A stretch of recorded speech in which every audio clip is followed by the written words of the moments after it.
Hello नमस्कार दोस्तों, आप सभी का एक नई वीडियो में बहुत बहुत स्वागत है। दोस्तों, आज के इस वीडियो में हम जिस कंपनी के बारे में बात करने जा रहे हैं उसका नाम है फ्लेयर राइटिंग इंडस्ट्री लिमिटेड। दोस्तों, इस कंपनी का जो सेक्टर है वो बहुत ज़्यादा एग्रेसिव सेक्टर देखने को मिल रहा है। दोस्तों, ये कंपनी काम क्या करती है, इस कंपनी का जो Q4 या FY26 का रिजल्ट आया है वो कैसा देखने को मिल रहा है, रिजल्ट के बाद जो मैनेजमेंट के द्वारा कमेंट्री की गई है उसमें मैनेजमेंट के द्वारा क्या क्या बताया गया है और कंपनी का फ्यूचर ग्रोथ प्लान क्या है, इन सब के बारे में आज की इस वीडियो में हम डिटेल बात करने वाले हैं। तो वीडियो में अंत तक बने रहिएगा और यदि आपने अभी तक चैनल को सब्सक्राइब नहीं किया है तो प्लीज़ चैनल को सब्सक्राइब करके बेल आइकन को प्रेस करना मत भूलिएगा। दोस्तों, सबसे पहले इस कंपनी के जो कुछ प्रमुख पैरामीटर हैं उन पर बात कर लेते हैं। उसके बाद दोस्तों हम वीडियो में बात करेंगे कि कंपनी का जो बिजनेस है वो क्या देखने को मिल रहा है। तो दोस्तों, कंपनी का जो पी है वो 21.8 है और इंडस्ट्री का जो पी है 28.1 है। तो पी लगभग जो इंडस्ट्री पी देखने को मिल रहा है वही लगभग इस स्टॉक का पी भी देखने को मिल रहा है। तो पी के हिसाब से ये कंपनी अभी फेयर वैल्यू पर काम कर रही है। यदि ROC और ROE की बात की जाए तो ये दोनों पैरामीटर डबल डिजिट देखने को मिल रहे हैं, यानी ये दोनों पैरामीटर भी ठीक ठाक देखने को मिल रहे हैं। ROC 16.8 है और ROE 12.9 के आसपास है। इंटरेस्ट कवरेज रेशियो की बात की जाए तो ये पैरामीटर बहुत ही ज़्यादा अच्छा देखने को मिल रहा है, 37.0 है। PG रेशियो की बात की जाए तो ये ज़्यादा देखने को मिल रहा है, क्योंकि दोस्तों किसी भी कंपनी का यदि PG रेशियो 1 या उससे कम है तो PG रेशियो के हिसाब से वो कंपनी फेयर वैल्यू पर होती है, और यदि 1 से जितना ज़्यादा होता जाता है वो उतने फी रेशियो के हिसाब से कंपनी महंगी होती जाती है। यहाँ पर डेब्ट टू इक्विटी रेशियो की बात की जाए तो कंपनी के पास जो कंपनी का डेब्ट टू इक्विटी रेशियो है 0.06 है, यानी जो कंपनी की बैलेंस शीट है वो काफ़ी स्ट्रांग देखने को मिलने वाली है। कंपनी के प्रमोटर का कोई भी स्टेक प्लेज नहीं देखने को मिल रहा है, जो कि एक बहुत ही अच्छी बात देखने को मिल रही है। दोस्तों, अब हम वीडियो में आगे बढ़ेंगे और बात करेंगे कि कंपनी का बिजनेस क्या है। तो फ्लेयर राइटिंग इंडस्ट्री लिमिटेड एक प्रमुख भारतीय स्टेशनरी और राइटिंग इंस्ट्रूमेंट बनाने वाली कंपनी है। यह company pen, marker, gel pen, fountain pen, school stationery और हाउसवेयर प्रोडक्ट बनाती है। कंपनी की शुरुआत 1976 में हुई। आज यह भारत की टॉप राइटिंग इंस्ट्रूमेंट कंपनी में गिनी जाती है। कंपनी का बिजनेस कैसे चलता है, तो कंपनी मुख्य रूप से 3 सेगमेंट में काम करती है। पहला है राइटिंग इंस्ट्रूमेंट, इसमें ball pen, gel pen, fountain pen और विभिन्न प्रकार के जो पेन होते हैं उनको मैन्युफैक्चर करती है। दूसरा है स्टेशनरी प्रोडक्ट, इसमें हाइलाइटर, मार्कर, ये सभी चीज़ें कंपनी मैन्युफैक्चर करती है। जो तीसरा दोस्तों ये हाउसवेयर प्रोडक्ट, इसमें स्टील बोतल, लंच बोतल, इस टाइप के जो प्रोडक्ट होते हैं इनको कंपनी मैन्युफैक्चर करने का काम करती है। कंपनी अपने प्रोडक्ट को कई ब्रांड के नाम से बेचती है, जैसे फ्लेयर, हाउजर, पीरिकार्डिन, जोक्स, ये विभिन्न नाम से ये कंपनी अपने जो प्रोडक्ट होती हैं उनको सेल करने का काम करती है। भारत में पीरिकार्डिन पेन के राइट्स भी कंपनी के पास। दोस्तों, ये एक फॉरेन कंपनी है और इस कंपनी के जो प्रोडक्ट होते हैं उनको भारत में बेचने का जो अधिकार है वो इसी कंपनी के पास देखने को मिल रहा है। मैन्युफैक्चरिंग और डिस्ट्रीब्यूशन की बात की जाए, फ्लेयर के भारत में कई मैन्युफैक्चरिंग प्लांट हैं और कंपनी लार्ज स्केल प्रोडक्शन करती है। इसके प्रोडक्ट भारत के साथ साथ 115 प्लस देशों में एक्सपोर्ट भी होते हैं। कंपनी भारत की लार्जेस्ट पेन एक्सपोर्ट कंपनियों में शामिल है। कंपनी की ताकत की बात की जाए, कंपनी की स्ट्रेंथ की बात की जाए तो भारत की टॉप 3 राइटिंग इंस्ट्रूमेंट कंपनियों में ये कंपनी शामिल है। स्ट्रांग ब्रांड रिकॉग्निशन है। स्कूल और ऑफिस दोनों सेगमेंट में इसकी प्रेजेंस है। एक्सपोर्ट बिजनेस तेजी से बढ़ रहा है और ऑर्गेनाइज स्टेशनरी मार्केट की ग्रोथ का फायदा इस कंपनी को मिल रहा है। कुल मिलाकर बात की जाए दोस्तों तो फ्लेयर राइटिंग इंडस्ट्री एक ब्रांडेड स्टेशनरी और पेन मैन्युफैक्चरिंग कंपनी है जिसका फोकस प्रीमियम प्रोडक्ट एक्सपोर्ट और डिस्ट्रीब्यूशन एक्सपेंशन पर देखने को मिल रहा है। तो ये हो गया दोस्तों इस कंपनी का बिजनेस। अब हम दोस्तों आगे बात करने वाले हैं कि जो Q4 या FY26 का रिजल्ट जारी किया गया है वो कैसा देखने को मिल रहा है और मैनेजमेंट की उस पर क्या कमेंट्री देखने को मिल रही है। दोस्तों, यदि आप मैनेजमेंट की कमेंट्री सुनने जाएंगे तो वो लगभग 1 घंटे के आसपास है। जब आप उसको पूरा सुनेंगे तब आपको जाकर यहाँ पर जो चीज़ें मैं बताने जा रहा हूँ 5 से 10 मिनट में, वो चीज़ें तब आपको जाकर क्लियर होंगी। लेकिन मैं यहाँ पर उसको जो मेन चीज़ें हैं जो आपको जो आपके लिए जानना ज़रूरी है, उनको मैं कम शब्दों में और कम टाइम में बताने की कोशिश कर रहा हूँ। तो फ्लेयर राइटिंग इंडस्ट्री लिमिटेड के Q4 FY26 कॉल में मैनेजमेंट ने कई महत्वपूर्ण बातें बताई। कंपनी का focus premium product, new category और एक्सपोर्ट ग्रोथ पर बना हुआ है। Q4 FY26 management commentary. दोस्तों, जो मैनेजमेंट के द्वारा कॉल जारी किया गया था, ऑडियो कॉल, वो टोटल इंग्लिश में था। ठीक है, मैंने उसको हिंदी में कन्वर्ट करके आपके लिए ले आया हूँ, जिससे आपको उस चीज़ को समझने में थोड़ी आसानी हो।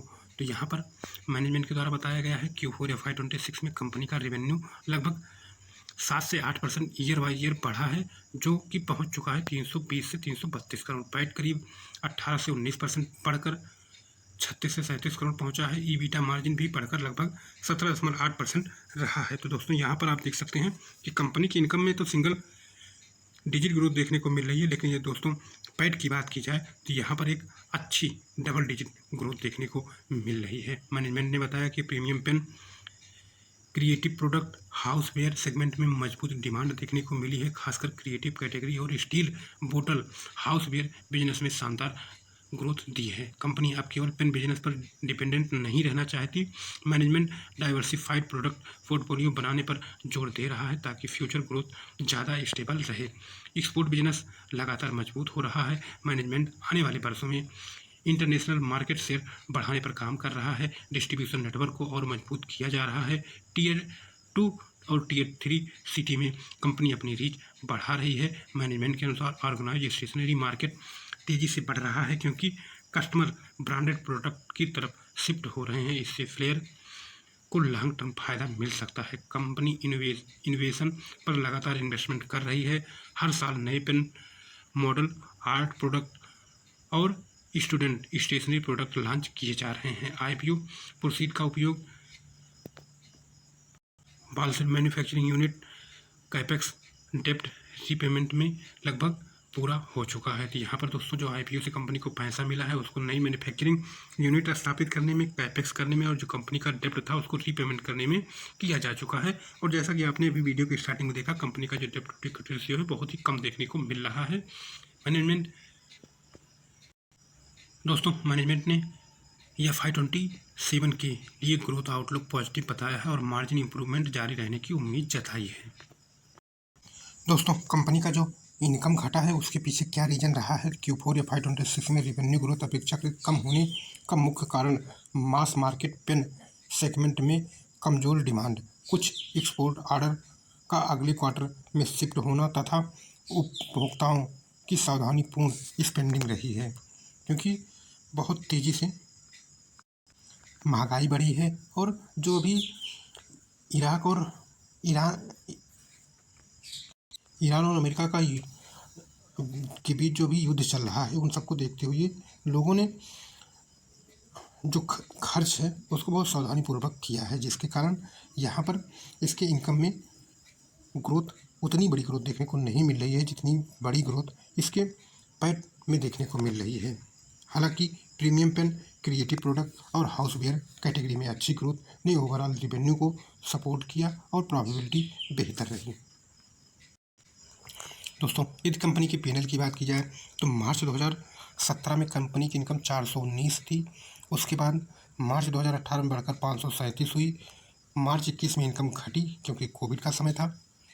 मार्च 22 में फिर बढ़ी, मार्च 23 में बढ़ी, मार्च 24 में बढ़ी, मार्च 25 में बढ़ी और अभी मार्च 26 में भी कंपनी की इनकम बढ़ते हुए देखने को मिल रही है। तो यहाँ पर आप देख सकते हैं कंपनी की इनकम बहुत अच्छी तरह से बढ़ रही है। यदि नेट प्रॉफिट की बात की जाए तो नेट प्रॉफिट भी कंपनी का बहुत अच्छी तरीके से बढ़ा है और अभी रेवेन्यू और नेट प्रॉफिट दोनों अपने ऑल टाइम हाई पर हैं। कंपाउंड सेल्स ग्रोथ 5 सालों में 33%, कंपाउंड प्रॉफिट ग्रोथ 5 सालों में 170% और रिटर्न ऑन इक्विटी पिछले 5 सालों में 16% देखने को मिल रहा है। तो ये सभी के सभी पैरामीटर बहुत ही अच्छे देखने को मिल रहे हैं।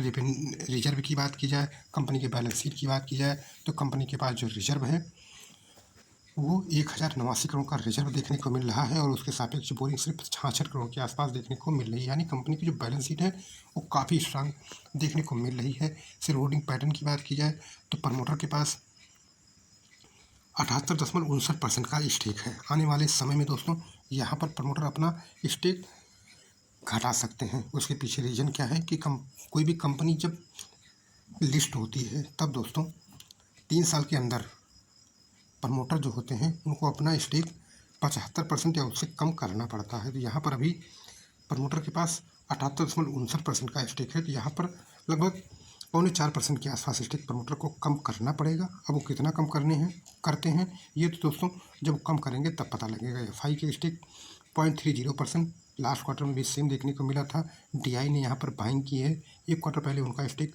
10.12% था जो कि बढ़कर 10.34% हो गया है। पब्लिक के स्टेक की बात की जाए पब्लिक का स्टेक ओवरऑल घटते हुए देखने को मिल रहा है और एक क्वार्टर पहले 10.99% यानी 11% था जो कि घटकर 10.78% के आसपास देखने को मिल रहा है। तो ओवरऑल बात की जाए दोस्तों तो यहाँ पर शेयर होल्डिंग पैटर्न बहुत ही अच्छा देखने को मिल रहा है। जो चेंजेज हुए हैं वो भी बहुत पॉजिटिव चेंज हुए हैं और कंपनी का जो फंडामेंटल ओवरऑल देखने को मिल रहा है वो भी बहुत ही ज़्यादा स्ट्रांग देखने को मिल रहा है। दोस्तों अब हम वीडियो में आगे बढ़ेंगे और बात करेंगे कंपनी के फ्यूचर ग्रोथ प्लान के बारे में। दोस्तों फ्लेयर राइटिंग इंडस्ट्री लिमिटेड ने FY30 तक अपने बिजनेस को तेज़ी से बढ़ाने के लिए कैपेसिटी एक्सपेंशन, प्रीमियम प्रोडक्ट और एक्सपोर्ट ग्रोथ पर बड़ा फोकस रखा है। मैनेजमेंट के अनुसार कंपनी केवल ट्रेडिशनल पेन बिजनेस तक सीमित नहीं रहना चाहती बल्कि डाइवर्सिफाइड स्टेशनरी और लाइफ स्टाइल प्रोडक्ट कंपनी बनने की दिशा में काम कर रही है। कंपनी ने IPO प्रोसीड्स और इंटरनल एक्रूल्स की मदद से गुजरात मैन्युफैक्चरिंग फैकल्टी में एक्सपेंशन किया है।